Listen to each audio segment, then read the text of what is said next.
Good morning dear friends. আরম্ভ করে দিলাম 18 নম্বর দিন।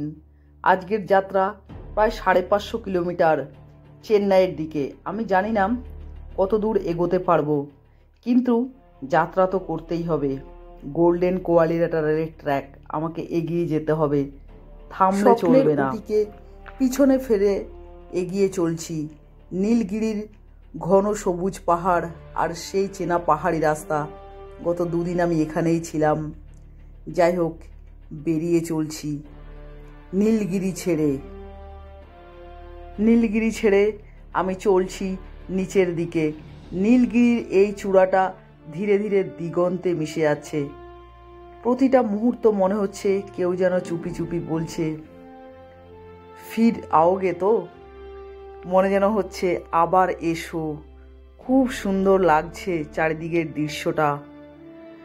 এটা আমার দ্বিতীয়বার নীলগিরিতে আসা। এখন আমি খাদের পাশ দিয়ে চলছি। ডান দিকটা পুরোটাই খাদ।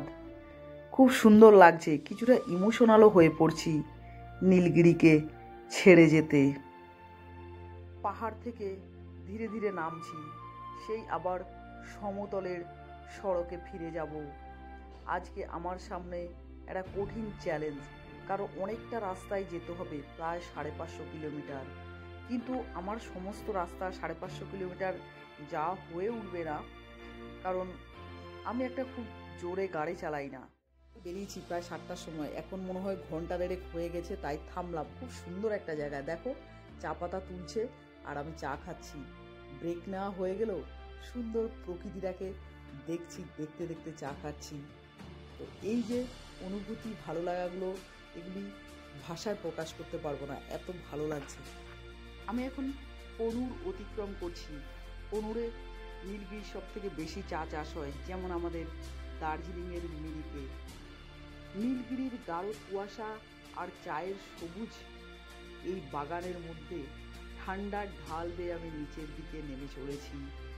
প্রায় 35টা বাঁক আছে, আমি জেনে এসেছি, গুগলে দেখেছি যে উটি থেকে যখন কোয়েম্বাটুরের পথে নামবো তখন প্রায় 35টা মতো টার্ন পাবো।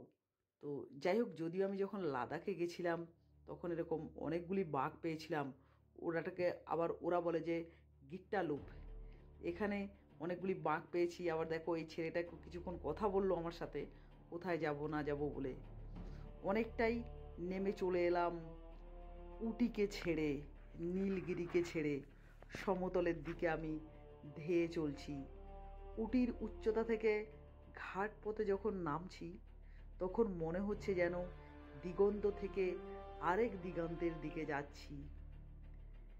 এবার পাহাড় থেকে সমুদ্রের দিকে আমি চলছি। পাহাড় থেকে ডাক দিয়েছে সমুদ্র আমায় তার কাছে যাওয়ার জন্য। কোয়েম্বাটুর ছুঁয়ে এবার চাকা ঘুরবে সেই সমুদ্রের দিকে, যার ডাক পৌঁছে গেছে সুদূর চেন্নাইয়ের বন্দরে। ওই 2 ঘন্টার ওপরে লেগেছে, 2 ঘন্টা 15 মিনিট 10 মিনিট। কারণ আমি তো আবার একটু জায়গায় জায়গায় দাঁড়িয়েছি, ভিডিও পাতি করেছি, তাই উটি থেকে নিচে নামতে, সমতলে নামতে। তো আর এমনি যারা লোকাল তাদের হয়তো একটু কম টাইমই লাগবে। তো আমার মোটামুটি 2 ঘন্টা মতো লেগেছে উটি থেকে নিচে সমতলে নামতে, পাহাড় থেকে। আর দেখো গাছপালাগুলি এখন সুপারি গাছ হয়ে গেছে চারিদিকে। পুরো আমাদের ডুয়ার্সের মতো লাগছে। মানে আমরা শিলিগুড়িতে এখানে নামলে যেরকম হয়, দার্জিলিং থেকে শিলিগুড়ি বা সিকিম থেকে শিলিগুড়ি চারিপাশটা আমার তেমনই মনে হচ্ছে। আমার মনে হয় যেন আমি আমাদের ডুয়ার্সে রয়েছি, এরকম মনে হচ্ছে। চারিদিকটা পুরো সুপারি গাছ, নারকেল গাছের ভরা। তবে আমাদের ওদিকে নারকেল গাছ নেই, এখানে দেখছি সুপারি গাছ।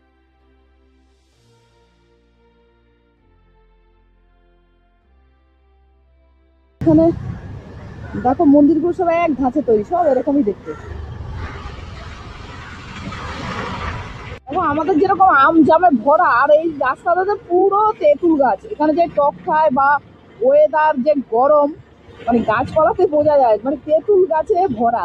আর কিছু কিছু গাছে তো প্রচুর তেঁতুল ধরে রয়েছে, পুরো চারিদিকটা তেঁতুল গাছ। দেখো সামনে একটা তেঁতুল গাছ রয়েছে, পুরো ধরে রয়েছে, পুরো গাছ একদম ভর্তি হয়ে রয়েছে। এরকম এগুলি পুরো সব তেঁতুল গাছ। এটা হচ্ছে গিয়ে সাউথের একটা বৈশিষ্ট্য যে আমাদের আমজাম কাঁঠাল থাকে রাস্তার ধারে ধারে বটসত্ত্ব, আর এখানে হচ্ছে তেঁতুল গাছ থাকে, কারণ ওয়েদারের কারণে ওরা টক খায় সমস্ত খাবারে। নাই 452 আর NH 544-এ আছি। চলো মেন রোডে উঠে গেলাম।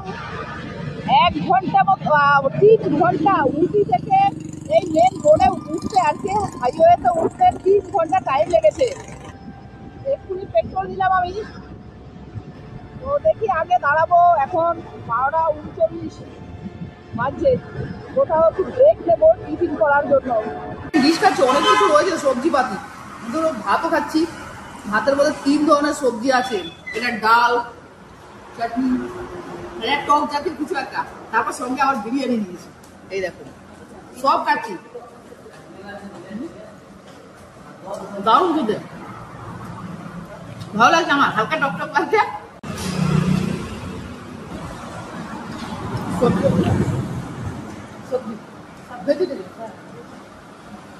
এখন বিরিয়ানি খাচ্ছি, 150 টাকা নিয়েছে প্লেটটা, কিন্তু দেখো সবজি চাইছি সব দিচ্ছে ওরা, খুব সুন্দর।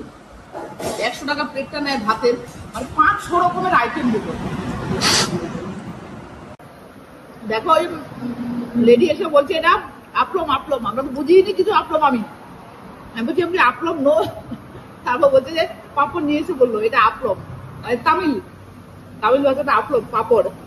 খুব আন্তরিকতার সাথে খাওয়ায়, পুরো সাউথ ইন্ডিয়া জুড়েই দেখেছি খাবারের সবজি পুরো ডিব্বা রেখে দেয়। 100 টাকা প্লেট করলাম, একটু রেস্ট নিলাম, আবার চলতে শুরু করলাম। দাক্ষিণাত্য মালভূমির বুক চিরে ছুটে চলেছে আমার হান্টার বার্ড। রাস্তাটা দারুণ সুন্দর, বাটার রোড, একটা কিছু পড়ে নেই রাস্তার মধ্যে, খুবই সুন্দর লাগছে। আর দুপাশে ছোট ছোট ছোট বড় পাহাড় রয়েছে, দারুণ সুন্দর। উটি থেকে নামতে আমার প্রায় 2 ঘন্টা মতো টাইম লেগেছে, 2-2.5 ঘন্টা মতো নিচে সমতলে। হয়তো যারা এখানকার লোকাল তাদের একটু কম সময় লাগবে, কিন্তু আমার একটু সময়ই লেগেছে। নামার পর সুন্দর রাস্তা পেয়ে গেলাম, হাইওয়ে, দাঁড়ালাম, লাঞ্চ করলাম, এবার আবার ছুটে চলছি। দেখো খুব সুন্দর লাগছে, দাঁড়াতে ইচ্ছে করছে জায়গাটাতে। দেখি সামনে 2টো পাহাড় রয়েছে, তার মাঝখান দিয়ে ছুটে যাব আমি। সামনে যে কোনো একটা জায়গায় দাঁড়াবো, অনেকক্ষণ থেকে চালাচ্ছি। লাঞ্চ করার পর প্রায় 1.5 ঘন্টা হয়ে গেছে। কারণ লাঞ্চ করার পর না একটু ঝিমুনি আসে, ঘন্টাখানিক চালালেই কেমন মনে যেন পুরো চোখ জুড়িয়ে আসে। যদিও আমি ঘুম পেলে আমি চালাই না গাড়ি, দাঁড়িয়ে পড়ি, তো হালকা মনে যেন একটু ঝিমুনি লাগছে। দেখি সামনে দেখো সুন্দর ওই পাহাড়টা রয়েছে, বা দারুণ লাগছে। দেখো এমন ঝিমুনি কেটে যাবে এই নাজারা দেখলে।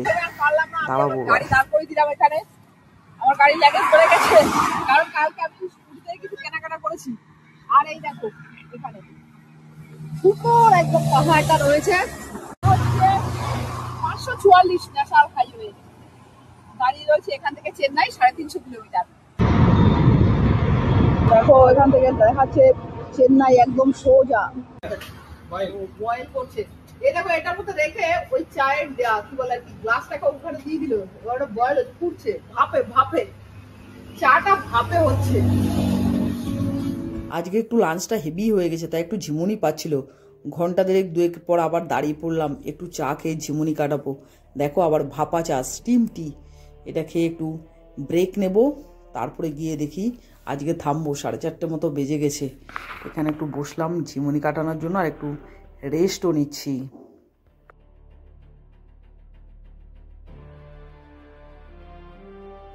চেন্নাই আমার 3rd মেট্রোপলিটন সিটি।